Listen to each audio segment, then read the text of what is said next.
नमस्कार दोस्तों, स्वागत है आप सभी का पीएससी अड्डा में। और दोस्तों, आज का हमारा जो टॉपिक है, जो टॉपिक मैं आपके लिए लेकर आया हूँ वो है ह्यूमन ब्रेन, यानी कि मानव का मस्तिष्क। तो दोस्तों, हमारा जो मस्तिष्क होता है सबसे मेन पार्ट होता है बॉडी का, जहाँ से ये इसको अपन बोल सकते हैं कि शरीर की एक केंद्रीय सरकार होती है, जहाँ से पूरे शरीर का जितने भी कार्य होते हैं ऐच्छिक और अनैच्छिक, जो अपन अपने हिसाब से करते हैं वो होते हैं ऐच्छिक, यानी कि अपनी इच्छा हुई तो अपने द्वारा जो कार्य किए जाते हैं वो होते हैं ऐच्छिक। और अनैच्छिक, जैसे कि शरीर में पाचन होता है, तो आप चाहते हो या नहीं चाहते हो फिर भी पाचन होगा तो होता रहेगा, तो वो अनैच्छिक क्रिया है। जैसे कि किडनी का काम करना, वो भी अनैच्छिक क्रिया होता है। हृदय का काम भी अनैच्छिक क्रिया होता है। वैसे बहुत सारे शरीर में अनैच्छिक कार्य होते हैं और बहुत सारे क्या होते हैं, ऐच्छिक कार्य होते हैं। तो ये सभी जो कार्य किए जाते हैं, इन सब का जो संचालन किया जाता है वो मस्तिष्क के द्वारा किया जाता है, मानव के मस्तिष्क के द्वारा किया जाता है। तो मस्तिष्क जो होता है, ये जो हमारा तंत्रिका तंत्र होता है उसका सबसे महत्वपूर्ण भाग होता है। तंत्रिका तंत्र का सबसे महत्वपूर्ण जो भाग होता है वो कौन होता है? ब्रेन होता है, हमारा मस्तिष्क होता है। तो दोस्तों, जो ब्रेन होता है, जो मस्तिष्क होता है, वो कितना बड़ा होता है? मस्तिष्क कितना बड़ा होता है? तो अगर बात की जाए इसके भार की, तो इसका जो भार होता है लगभग होता है 1.3 kg टू 1.4 किलोग्राम, यानी कि 1300 से 1400 ग्राम का मानव मस्तिष्क होता है। तो इस दृष्टि से अगर देखा जाए तो मानव शरीर का, ह्यूमन बॉडी का दूसरा सबसे भारी जो अंग होता है, सबसे भारी लीवर होता है, और दूसरा सबसे भारी जो ऑर्गन होता है वो कौन सा होता है? मस्तिष्क होता है, क्योंकि जो लीवर होता है वो 1.5 किलो का होता है, 1.5 किलोग्राम, या इसे 1500 ग्राम अपन कह सकते हैं उसका होता है। और ये जो होता है मस्तिष्क 1300 से 1400 ग्राम का होता है। तो इस हिसाब से ये दूसरा शरीर का सबसे भारी अंग होता है। और ये जो होता है, जो कपाली हड्डियां होती हैं या कपाली अस्थियां होती हैं, उनके द्वारा सुरक्षित रहता है। कपाली अस्थियों से घिरा रहता है, इसलिए ये क्या होता है? सुरक्षित रहता है। और जो ह्यूमन ब्रेन है, मानव मस्तिष्क है, उसकी जो बेसिक यूनिट होती है, ये कार्यकारी जो यूनिट होती है, कार्यकारी जो इसकी इकाई होती है वो होती है न्यूरॉन। या इसकी बेसिक यूनिट क्या होती है? न्यूरॉन होते हैं, या इसके अंदर न्यूरॉन होते हैं बहुत असंख्य मात्रा में, जिनके द्वारा ही जो मस्तिष्क है वो कार्य करता है। और इसकी स्टडी को, ब्रेन की जो स्टडी होती है उसको न्यूरोलॉजी कहते हैं। इसको क्या कहते हैं? न्यूरोलॉजी। न्यूरोलॉजी इसको कहा जाता है, ब्रेन की जो स्टडी होती है उसको, क्योंकि इसकी बेसिक यूनिट क्या होती है? न्यूरॉन होती है। दोस्तों, न्यूरॉन के स्ट्रक्चर के बारे में किसी और वीडियो में देखेंगे, आज अपन देखने वाले हैं ब्रेन के बारे में। तो दोस्तों, ये कपाली अस्थियों से घिरा रहता है, इसलिए सुरक्षित रहता है। और इसके बहुत सारे पार्ट होते हैं। जो मस्तिष्क होता है, जो ब्रेन होता है, इसके बहुत सारे पार्ट होते हैं। तो बहुत सारे इसके जो भाग होते हैं कौन कौन से होते हैं, उनके बारे में अपन देखने वाले हैं। तो उम्मीद करता हूँ कि आपने नोट कर लिया होगा। अब देखते हैं अपन मानव मस्तिष्क के कौन कौन से भाग होते हैं। तो इसका स्ट्रक्चर कैसा होता है, इसके कौन कौन से भाग होते हैं? तो मस्तिष्क के जो भाग है उनके बारे में देखते हैं, इसके जो पार्ट होते हैं। तो दोस्तों, इसके 3 पार्ट होते हैं। मस्तिष्क जो होता है उसको हम 3 पार्ट में डिवाइड करके पढ़ते हैं। जैसे कि एक डायग्राम में आपके सामने बना रहा हूँ, उसमें अपन मस्तिष्क के बारे में थोड़ा सा समझने की कोशिश करें। तो जो मस्तिष्क होता है वो इस प्रकार से दिखाई देता है। और ये वाला जो पार्ट होता है सबसे अग्रभाग होता है मस्तिष्क का, और यहाँ से एक पार्ट और जुड़ा होता है, इसके साथ एक पार्ट और इससे ऐड होता है, कनेक्टेड होता है। और इस पार्ट को क्या कहते हैं?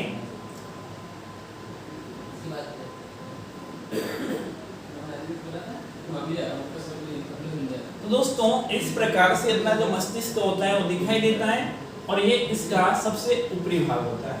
और आप लोग, मैंने देखा है कि ज्यादातर जो स्टूडेंट होते हैं केवल इसी भाग को मस्तिष्क समझते हैं। जो ऊपर वाला भाग होता है ये मस्तिष्क का सेरिब्रम होता है, और इसी भाग को क्या समझते हैं? मस्तिष्क समझा जाता है। इस प्रकार का स्ट्रक्चर इसका होता है, जो थोड़ा ऊपर नीचे टाइप से अपने को दिखाई देता है। इसके बाद इसके नीचे एक और भाग होता है जो मस्तिष्क का ही एक भाग होता है, और इसमें एक ग्रंथि होती है जिसे कहते हैं पीयूष ग्रंथि। इस भाग में क्या होती है? पीयूष ग्रंथि होती है, और इस भाग को कहा जाता है हाइपोथैलेमस। ये वाला जो पार्ट होता है मस्तिष्क का, इसको कहा जाता है हाइपोथैलेमस, और ये वाला जो पार्ट होता है इसको कहा जाता है थैलेमस, और जो सबसे ऊपर वाला पार्ट होता है मस्तिष्क का उसको कहा जाता है सेरिब्रम। इस पार्ट को क्या कहा जाता है? सेरेब्रम या सेरिब्रम इसको कहा जाता है। उसके बाद यहाँ पर होता है मिडिल ब्रेन या अग्र ब्रेन हो गया, और यहाँ पर क्या होता है? मिडिल ब्रेन या मध्य भाग होता है, और ये वाला जो पार्ट होता है इसको कहते हैं मेडुला ऑब्लिगेटा। इस वाले पार्ट को कहते हैं मेडुला ऑब्लिगेटा, और ये जो पार्ट होता है इसको कहते हैं सेरिबेलम। इस पार्ट को कहते हैं सेरिबेलम। तो ये अपने जो ब्रेन है उसके सभी पार्ट होते हैं, उसके सभी भाग होते हैं। तो सबसे ऊपर जो भाग होता है मस्तिष्क का वो होता है सेरेब्रम, और सेरेब्रम जो होता है सबसे महत्वपूर्ण भाग होता है अपने ब्रेन का। और अगर बात की जाए तो जो सेरेब्रम होता है ये मस्तिष्क के अग्र भाग में होता है। मस्तिष्क को अपन 3 भागों में डिवाइड करते हैं, तो ये अग्र भाग में होता है सेरेब्रम, और पूरे मस्तिष्क का 80% या 75% यानी कि 3/4 या 4/5 जो भाग होता है वो किसका होता है? कौन घेरे लेता है? सेरेब्रम का ही होता है। या इतना पार्ट जो है कौन कवर करता है? सेरेब्रम कवर करता है। अब सेरेब्रम बहुत बड़ा होता है और सबसे महत्वपूर्ण भाग होता है मस्तिष्क का, तो इसको भी 3 पार्ट में डिवाइड करके इसका अध्ययन किया जाता है। तो एक तो होता है इसका अग्रभाग। इसका क्या होता है? अग्रभाग होता है। और दोस्तों जो इसका अग्रभाग होता है, आगे वाला जो भाग होता है, ये वाला जो भाग होता है, इसमें जितनी भी मेमोरी होती है, जितनी भी क्षमताएं होती हैं, जैसे कि मेमोरी यानी कि जितनी स्मृति होती है और जितने भी विचार आते हैं आपको, ये सब कहाँ से आते हैं? सेरिब्रम के आगे वाले भाग से। अब सेरिब्रम का मध्य वाला भाग भी होता है। तो मध्य भाग जो होता है सेरिब्रम का, आपकी जो जीभ होती है, आपकी जो टंग होती है उसके साथ जुड़ा होता है, और मध्य भाग में सभी प्रकार के जो स्वाद होते हैं उसका अनुभव होता है। तो मध्य भाग से क्या होता है? स्वाद का अनुभव कराता है मध्य भाग। जैसे कि जीभ के ऊपर कोई चीज आपने खाई, मुंह में ली, तो उसका स्वाद आएगा, तो स्वाद मस्तिष्क को जाएगा। तो मस्तिष्क के कौन से पार्ट को, ब्रेन के कौन से भाग को स्वाद आएगा? तो मध्य वाले भाग को, सेरिब्रम का जो मध्य वाला पार्ट है उसमें स्वाद का अनुभव होगा। इसका जो पश्च भाग होता है, पीछे वाला जो भाग होता है, वहां पर क्या होता है? सेरिब्रम के जो पीछे वाला भाग होता है वहां पर विजन पावर या देखने की क्षमता होती है। आपकी जो आंख होती है सेरेब्रम के पीछे वाले भाग से जुड़ी होती है। देखने की क्षमता कहां पर होती है? सेरेब्रम के पीछे वाले भाग से देखने की क्षमता होती है। और आपका जो मूड होता है वो भी सेरेब्रम के पीछे वाले भाग के ऊपर ही डिपेंड करता है कि आपका मूड अभी कैसा है, बाद में कैसा रहेगा। तो ये सभी जो कार्य होते हैं इसके पश्च भाग से। तो ये वाला भाग कौन सा हो गया? सेरेब्रम का अग्र भाग, ये इसका मध्य भाग, और ये वाला पार्ट कौन सा हो गया? इसका पश्च भाग। तो इससे आंख जुड़ी होती है, यहाँ पर स्वाद का अनुभव होता है, और यहाँ पर आपकी जो मेमोरी है, आपका जो थॉट्स हैं, आपके जो विचार हैं, वो इस भाग में। उसके बाद एक भाग होता है थैलेमस और एक भाग होता है हाइपोथैलेमस। तो दोस्तों हाइपोथैलेमस काफी इंपॉर्टेंट भाग होता है अपने मस्तिष्क का।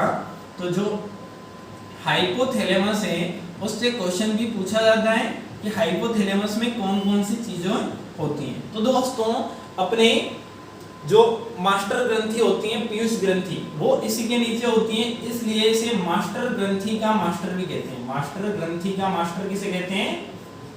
हाइपोथैलेमस को कहते हैं। और मास्टर ग्रंथि किसे कहते हैं? पिट्यूटरी ग्लैंड को, पीयूष ग्रंथि को क्या कहते हैं? मास्टर ग्रंथि कहते हैं। उसके ऊपर होने के कारण इसको मास्टर ग्रंथि का मास्टर कहा जाता है। उसके अलावा जैसे कि भूख लगना, आपको भूख, प्यास, चैन, सुख, दुख, प्रेम, प्यार, घृणा, तृष्णा, कामना, वासना, ये जो सारे आपकी जो सारी चीजें होती हैं, और बॉडी का टेम्परेचर, शरीर का तापमान, ये सभी कहां से होते हैं? हाइपोथैलेमस से। शरीर का तापमान भी कहां से मेंटेन होता है? शरीर का ताप हमेशा से 37 डिग्री सेल्सियस या 98.6 डिग्री फ़ारेनहाइट रहता है। तो एक इसके कारण रहता है जो हाइपोथैलेमस होता है, उसके कारण ये सारी चीजें होती हैं। उसके अलावा देखते हैं हम थैलेमस जो होता है और क्या होता है। तो दोस्तों जो थैलेमस होता है वो भी काफी इंपॉर्टेंट पार्ट होता है अपने मस्तिष्क का।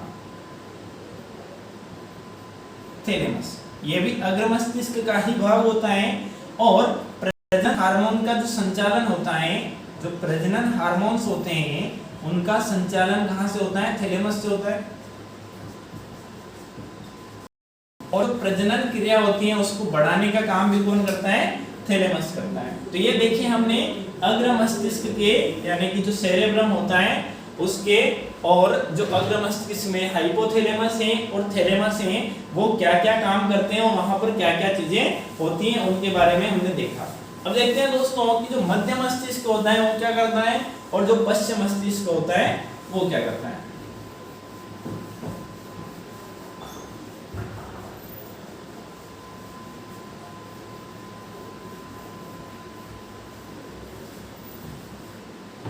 तो जो मध्य मस्तिष्क होता है वो कुछ काम नहीं करता है, वो केवल जोड़ने का काम करता है। और किसको जोड़ता है? इसका जो मध्य भाग होता है मस्तिष्क का, वो केवल क्या करता है कि अग्र मस्तिष्क को पश्चिम मस्तिष्क से जोड़ता है। अग्र मस्तिष्क को पश्चिम मस्तिष्क से जोड़ने का काम कौन करता है? जो मध्य मस्तिष्क होता है वो करता है, ये और कोई काम नहीं करता है। और अब देखते हैं पश्चिम मस्तिष्क के बारे में, पीछे वाला जो भाग है पश्चिम भाग के बारे में। तो उसमें भी दो पार्ट हमने देखे हैं, एक होता है मेडुला ऑब्लिगेटा और एक होता है सेरिबेलम। तो जो मेडुला ऑब्लिगेटा है उसके बारे में देखते हैं। ऑब्लिगेटा तो दोस्तों जो शरीर की अनैच्छिक क्रिया होती है, शरीर की जितनी भी अनैच्छिक क्रिया होती है उनका संचालन मेडुला ऑब्लिगेटा के द्वारा ही होता है। तो शरीर की अनैच्छिक क्रियाओं का संचालन, अनैच्छिक क्रियाओं का संचालन क्या होता है? मेडुला ऑब्लिगेटा के कारण होता है। और जो सेरिबेलम होता है वो क्या करता है, जो इसका दूसरा पार्ट होता है पीछे वाले भाग का सेरिबेलम, तो ये क्या करता है कि जो बॉडी होती है, जो शरीर होती है उसका संतुलन जो होता है, जैसे कि मैं खड़ा हूं तो मैं बॉडी संतुलन की अवस्था में, अब बैठे हैं तो आपकी बॉडी संतुलन की अवस्था में। तो शरीर को संतुलित रखने का काम कौन करता है? शरीर को उसकी संतुलन अवस्था में बनाए रखने का काम करता है। शरीर को संतुलन की अवस्था में बनाने का काम करता है। परंतु जो अल्कोहल होता है, जो शराब होती है, अल्कोहल होता है, उससे जो सेरिबेलम होता है वो क्या हो जाता है? प्रभावित हो जाता है, अल्कोहल से प्रभावित हो जाता है। और जब शराब का सेवन किया जाता है, जब शराब का सेवन किया जाता है तो आदमी का संतुलन नहीं बनता, उसकी बॉडी का संतुलन जो होता है वो खो देता है और उसके बाद वो नाले में गिर जाता है ना। उससे क्या हो जाता है? वो नाले में गिर जाता है। तो जो सेरिबेलम होता है उसको जो अल्कोहल क्या करता है? प्रभावित करता है। तो ये देखिए दोस्तों हमने कि जो अनैच्छिक क्रियाएं अगर उसमें देखा जाए तो अनैच्छिक क्रिया मैंने ऐसे आपको बता दी, जैसे कि किडनी का काम करना, पाचन, ये सभी। तो दोस्तों उम्मीद करता हूं कि आज का वीडियो आपको पसंद आया होगा। और दोस्तों अगर आपको वीडियो पसंद आया तो लाइक करें, अपने दोस्तों में शेयर करें और पीएस सेंटा के यूट्यूब चैनल को सब्सक्राइब जरूर करें। Thanks for watching. Quality means PS.